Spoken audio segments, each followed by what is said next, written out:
जो मैंने आपको बताया वो सब हो रहा है। हनुमान जी की मूर्ति तोड़ दी थाईलैंड ने। गाय माता सबसे ज्यादा उत्तर प्रदेश से काट के बाहर भेजी जा रही हैं। हलाल सर्टिफिकेट अप्लाई कर दिया है, अप्रूव हो गया है ओमान में। अरब देशों में भी मोदी जी लगे हुए हैं कि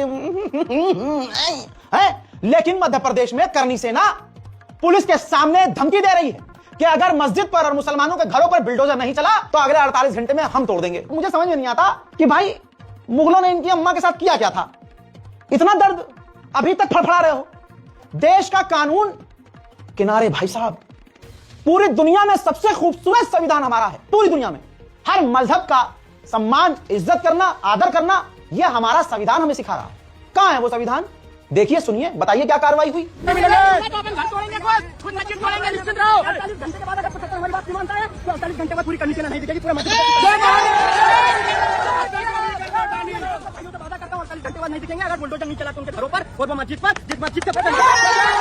बस यही चल रहा है, मस्जिद तोड़ दो, मस्जिद तोड़ दो। अरे कम से कम राम जी से तो डरो यार। अपने राम जी की इतनी इज्जत नहीं, मतलब तुम ये मानते हो कि अगर तुम दूसरों पर, गैर हिंदुओं पर अत्याचार करोगे, एक जानवर पर भी अत्याचार करोगे, तो राम जी खुश होंगे, वो भी राम जी के नाम पर। सोच लेना, जब मंदिर जाना ना, हाथ जब जोड़ना मंदिर में, अगर जाते तो होगा नहीं तुम, लेकिन मंदिर जाना, मंदिर में जाने के बाद जब तुम राम जी की मूर्ति के आगे जाना, भगवान के सामने जाना, मत्था टेकना, तो आंख जब बंद करना ना, सोचना कि जो तुम कर रहे हो उससे प्रभु श्री राम खुश होंगे, या ये सब तुम्हारे पाप में काउंट हो रहा है और ये घूम के तुम पर आएगा। सोच लेना। उधर मुसलमान किसी भी हालत में हर बहाने तलाश किए जा रहे हैं, बचना नहीं चाहिए, इन्हें मार दो, जेल में डाल दो, ये कर दो, वो कर दो। रिहा हो रहे हैं, तवज्जो है, मुसलमानों के कातिल रिहा हो रहे हैं। और योगी सरकार गई थी कोर्ट एक मुसलमान के कातिल को बचाने के लिए, अखलाक के कातिल को, उसके केस को वापस लेने के लिए। अब अखलाक के केस में योगी सरकार को बड़ा झटका, कोर्ट ने केस खारिज करने से इनकार कर दिया।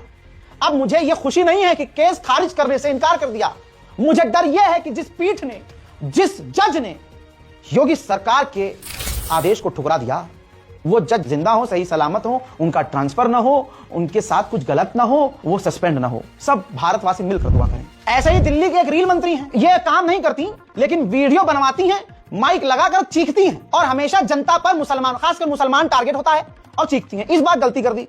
एक अफ्रीकी व्यक्ति जो फुटबॉल सिखा रहा था पार्क के अंदर लगभग 12 साल से बच्चों को, तो बीजेपी की काउंसलर रेणु चौधरी वहां पहुंच गई और उसको खूब लताड़ा और बढ़िया एडिटिंग करवा के, जो उनका रोज का यही काम था, पोस्ट करी है इन्होंने और उसमें कह रही हैं अफ्रीकी नागरिक से कि अगर अगले कुछ दिनों के अंदर तूने हिंदी नहीं सीखी तो यहां से भगा देंगे, यहां काम करना है तो हिंदी सीख। इतनी गंदी जबान, जैसे इनकी मानसिकता वैसी इनकी गंदी जबान।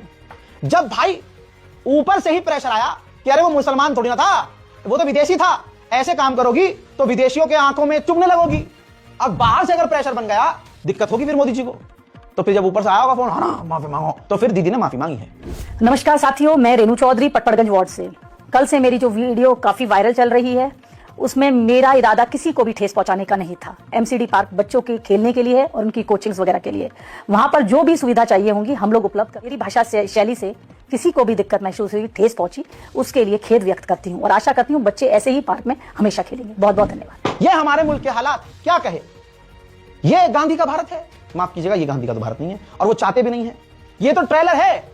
ये हिंदू भाई बहन खुद सोचें, जो आपको मुसलमानों से नफरत भरवाकर, चाबी भरकर छोड़ दिया गया है मैदान में, इससे नुकसान किसका हो रहा है?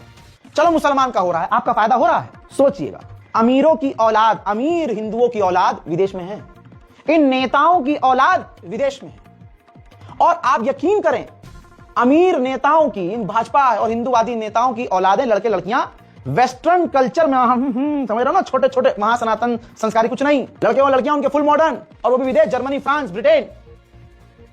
तुम यहां लगे पड़े हो हिंदुत्व के नाम पे। एजुकेशन हासिल करना जरूरी है, मुल्क को अगर आगे बढ़ना है, आपको अगर आगे बढ़ना है। नफरत इंसान को पीछे ढकेलती है और नफरत से आपका दिमाग खुद खराब रहेगा। तो आइए कोशिश करते हैं, ये हिंदू मुसलमान के बीच जो सरकारी और सरकार नफरत फैलाती है, आइए उसको खत्म करते हैं। जो गलत है सो गलत है। कोई मुसलमान आतंकवादी है तो वो आतंकवादी है, कोई गद्दार हिंदू निकलता है तो फिर उसका हिंदू से कोई मतलब नहीं, कोई मुसलमान आतंकी निकलता है तो उसका इस्लाम से कोई मतलब नहीं। जो अच्छा व्यक्ति होगा वो अच्छा हिंदू होगा, जो अच्छा व्यक्ति होगा वो अच्छा मुसलमान भी होगा। इस रिपोर्ट को शेयर कीजिए और कोशिश करते हैं कि एक दूसरे से नफरत को खत्म करें और नफरत के झुंड से दूर रहें। दोस्तों, ये कोई और नहीं कर सकता, हमें अपने अंदर से शुरुआत करनी पड़ेगी।